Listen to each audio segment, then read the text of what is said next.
What's up, guys? It's Frankie here. In this video, we're going to be talking about how to build a Facebook ad agency all the way from ground zero if you're starting or you're getting into a new niche, all the way up to 100 plus clients. You can do more if you'd like to. For those of you guys who don't know me already, by the way, my name's Frankie Finn, and I am the author of the book Beyond the Agency Box.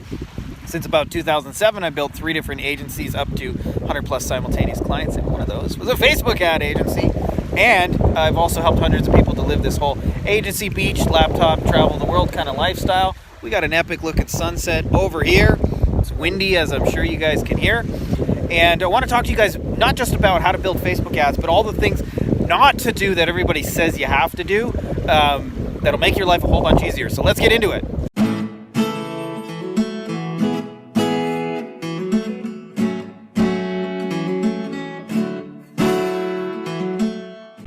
You fine motherfuckers. We are down at Dunas del Magote, which is one of just my favorite places here. It's about 25 minutes up the road from us. It's very hidden. By the way, there is a pelican.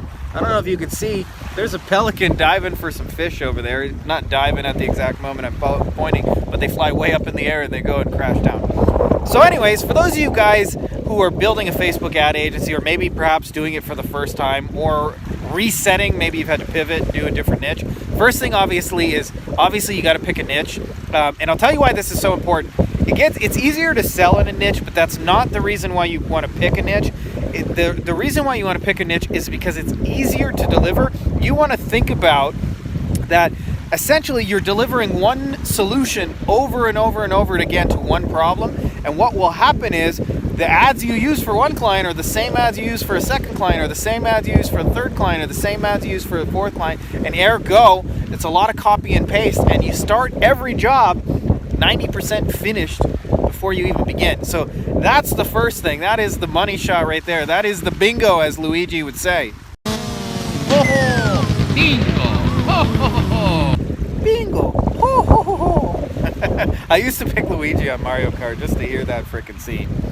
Okay, so here's the second thing. Let's assume you got a niche. What most people think Facebook ads is a tool that sells itself, and they're dead wrong. It's just a tool. When I was a young kid, my dad took me fishing, by the way, and never had been fishing in my life, and there was, I don't know, like 5 or 6 people, like some of his drunken friends. My dad was an alcoholic, and he was a good guy, though.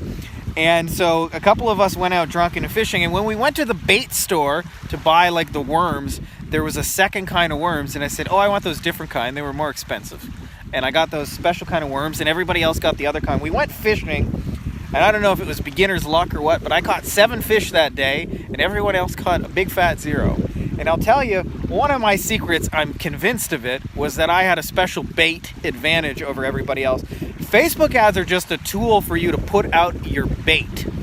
And what most people are doing is really selling Facebook ads, and instead what you want to do is sell the result of your Facebook ads. And what I talk about is the $100 bill and the nickel. In every niche, there's a spectrum of leads and clients and customers. Like in the coaching niche, there's a $40,000 mastermind, and there's a $97 course. All things being equal, you want to be the one to sell the $40,000 mastermind because you'll make your life a whole bunch easier, your margins will be better, and your clients will be happier, and you'll be able to do less to produce happier clients. I just noticed, by the way, the tide is sneaking up on us. When we got here, it was like, I don't know, 10 meters, 30 feet out there. Now it's not so much. So when you're specializing in the $100 bill, it gives you a lot of room to be wrong in Facebook ads. This is actually a big secret of ours. Everybody thinks we run these really awesome Facebook ads, and it's not true. We specialize in $80,000 clients for personal injury lawyers. If I just get them one person for $10,000, they're happy as a pig in shit. But if I do that with like an e-commerce where they're selling a $10 baby product, nobody's going to be happy if I get one conversion for 10 grand, right? So it's a big secret to give yourself these big margins by specializing in the $100 thing. Then what you want to do is map out your processes and procedures for running Facebook ads. I'll tell you a couple we have after this little awesome Hank Scorpio cutscene.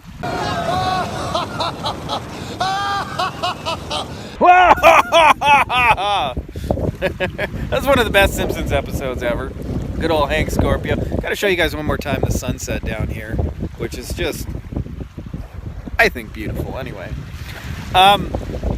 So this is the key, is that you got to document everything you're doing in Facebook ads, unless you want to be the one running all the Facebook ads, which I don't recommend. You don't get a lot of beach, you don't get a lot of freedom, and you don't get a lot of income leverage. You'll only grow as much as you can possibly handle yourself. So here's the deal with that, is you have to really map out your process. Now, I say in Facebook ads, there's 4 things that really determine your success. I know there's a lot of buttons, I know there's a lot of bells, I know there's a lot of whistles, and I know there's a lot of rules. I'm going to tell you, Facebook ads is just a tool to reach people. And as long as you understand that, there's 4 things that work on people.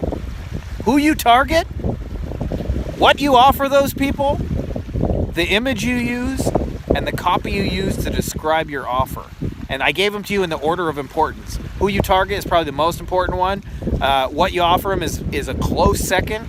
Third being the image you use. And fourth, the copy you use. If you nail those 4 things, Facebook ads will work. I hear all these people in groups saying rules like only scale your winners 10% a day and 20%. Like, if you want to be rich when you're like 80, then do that. But if you want to really make an impact and make your shit work, then what you need to do is focus on the basics, which is the person on the other side of the ad, and have a really powerful, irresistible offer. You'd be amazed at how much that works.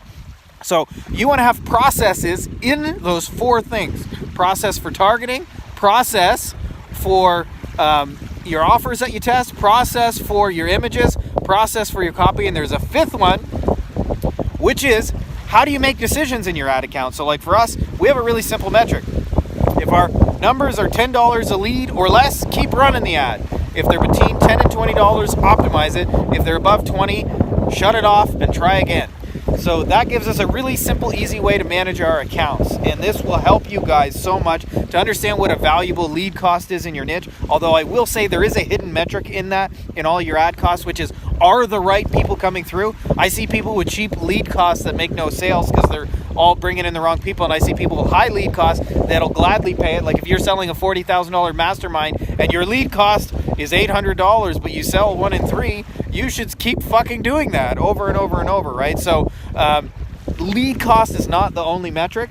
Then once you get in that place, you're going to want to hire somebody who can then manage your processes. By the way, the real test of your systems and processes, our Facebook ads guy right now, the B-Dog, who may be listening to this, what's up B-Dog if you're listening, has never ran Facebook ads in his life until he started working for us. So he was able to follow the steps and the procedures. That doesn't mean I'm perfect and we never have questions and things never come up. But having said that, if you do this right, somebody should be able to follow your processes and procedures. And then you have to have another process for how you report and let a client know what's going on. This is going to be really, really key, because if you don't set expectations correctly, which I've done both right and wrong, when you do this wrong, what ends up happening is clients freak out every time they get a bill from Facebook, like, holy shit, you spent $50 today. Holy shit, I got another bill for $100. You do this right, they'll chill out, they'll leave you alone, and they'll be cool. So there's 4 key areas of setting expectations. What results are we going to achieve? So like, are you going to get them a $10 webinar registration? Or whatever you got to tell them clearly what result they can expect. You got to tell them how long, time. If you need 90 days to get the system working, then tell them you need 90 days. If you need a week, tell them 2 weeks, right? Like, you want to set the expectations so you can exceed them. So the time is the second one. Third, by the way, is the cost. You got to let them know that, like, they're going to see bills. This is how much you're going to run in ads. Even after you just told them you're going to spend $2,000 a month, tell them again how often they're going to get billed from Facebook. Leave no stone unturned. Do not make the process a mystery. The more you can, like, get rid of their anxiety and uncertainty, the better you'll find clients behave. And then the fourth is, what am I going to communicate and when? Like, when am I going to tell you what's going on, how I'm going to do it? We do that in our agency by little 5-minute Loom updates. They're probably more like 3-minute updates. I just say, here's what we're doing. Here's how it's going. Here's why we're doing that. Here's what we're doing next. Hey, good talking to you. Take care. See you in the next video. So I do it sometimes in text as well. We just sent out a batch of them today in text. But you do all those things, by the way, start to finish. You can build and scale a Facebook ad agency from like 0 to 100. And you actually, by the way, you don't even need Facebook ads to get clients. That's a whole other story. Ironically, you can sign Facebook ad clients without running Facebook ads yourself. Having said that, the ultimate test is, do your Facebook ads work for you? Because that is proof in the pudding. So The proof is in the pudding, I should say. So that's probably the best way to do it. But having said that, we've got clients from Facebook ads through direct mail. We've got it from organic posts. We've got it from speaking in person. We've got it from networking. We've got it from referrals. Do all of those things. And just a little pro tip, by the way, for every client you have, offer to give a free audit of anyone else's account that they may know, because birds of a feather flock together and you'll get a whole bunch more clients. You want to get referrals as well. So I hope that's helpful to you guys. I would love to hear what niche you guys are in and what you are scaling your Facebook ads at now, how it's going for you.